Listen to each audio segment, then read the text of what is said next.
I'm in the kitchen wrist twisting like some seafood? Now, because the police say they have evidence a Savannah seafood restaurant is a drug distribution hub, now the owner and several employees are behind bars. 5 people are in custody after search warrants were executed at a Savannah restaurant and home.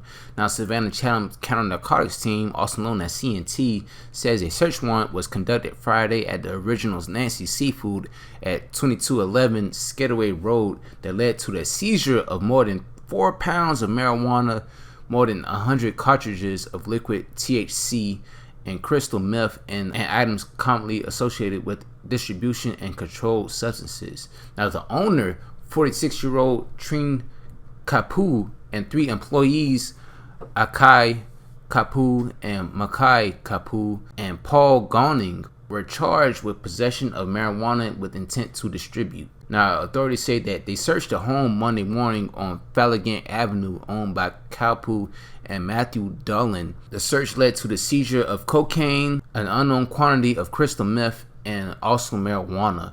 Now, Dullen was charged with possession of methamphetamine and possession with a firearm during the commission of a crime.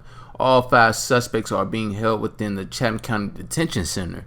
Now, officials say that the investigation began in Bullock County, where it was found drugs sold in Bullock County were coming from Chatham County. The joint investigation that followed, police say, led authorities to identify the seafood restaurant as drug distribution hub. Now, investigators say while the business was appeared to be operating in a lawfully capacity, the people were in the back packaging narcotics and selling them to the people at the establishment. Bullock County police are pretty tough, man. I would rank them at the list of CNT because if you remember what happened years and years back, what happened with the Migos that happened like years and years ago, where they got arrested on drug and gun charges. Bullock County has always been a hot place to be as far as being involved with police. So if you are hot in Bullock County and you got a name for yourself and you got a name with the police, I mean, it's a hard time. I mean, Bullock County don't play no fucking games. I'll just say that. And the guys were serving both ways, serving orders and serving pounds. So any other updates about this, I'll let y'all know as well. But speaking of CNT, the Savannah Chatham Narcotics Team says they executed a search warrant last Friday at the residence located at the 700 block of East Walberg Street in Savannah without incident. They had a search warrant that resulted in a seizure of crack cocaine, marijuana, and 2 firearms, one of which was reported stolen. CNT arrested Hassan Reynolds, who ages 35, of Savannah. Reynolds was charged with possession of cocaine and possession of firearm by convicted felon. Reynolds is being held in the Chatham County Detention Center. Now, CNT says that they began investigation into the residence on East Walberg Street after identifying it as a alleged drug house. Now, peep this. Undercover CNT agents purchased crack cocaine from Reynolds and others during the investigation. Keyword, undercover CNT.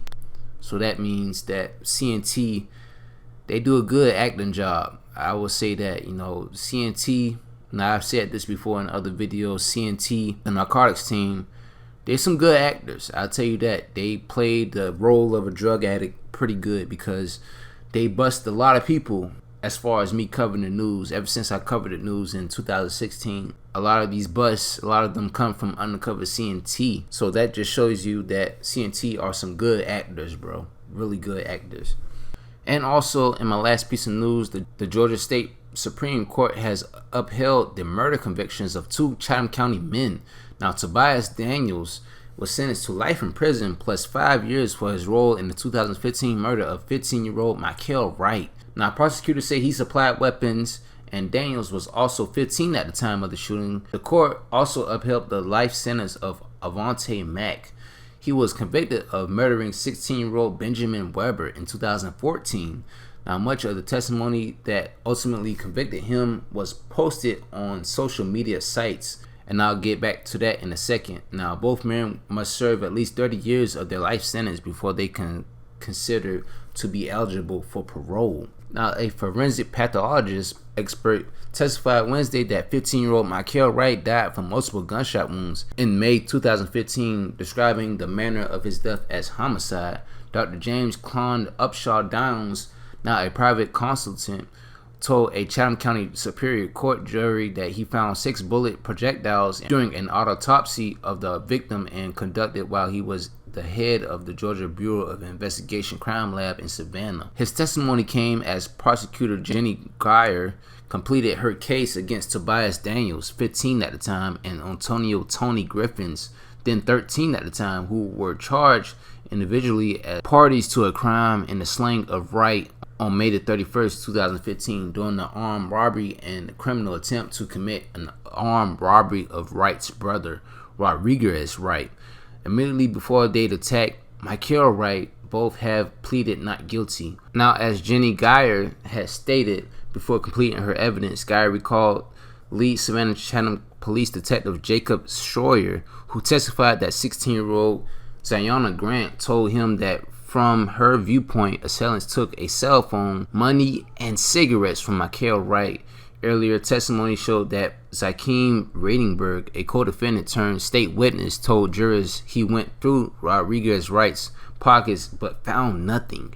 He said he saw Daniels hand Griffin a gun and Griffin shot Michael Wright. Prosecutors contend Wright was shot with a .22 caliber Ruger pistol.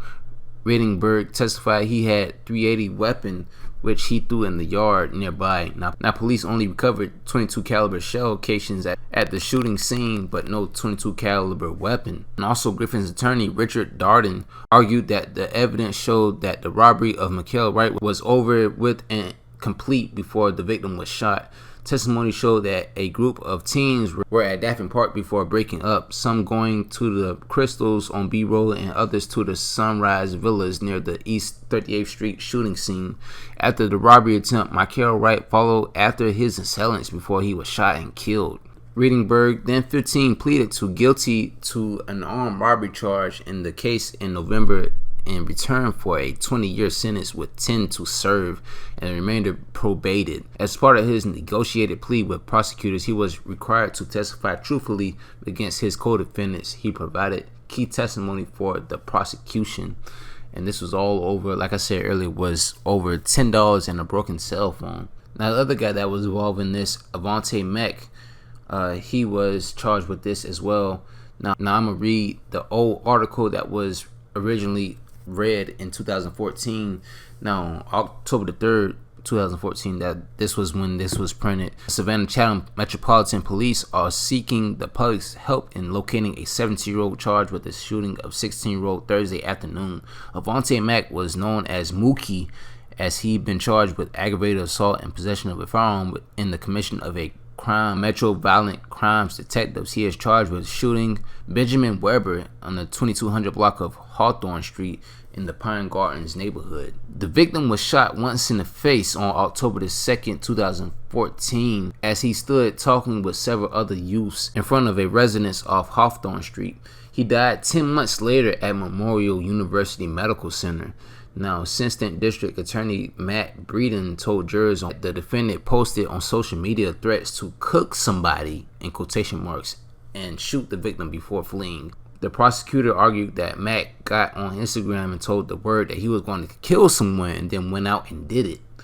Similar posts were found on Facebook. Prosecutor said Matt did not identify who he was intended to kill, only that somebody was trying him, testimony showed.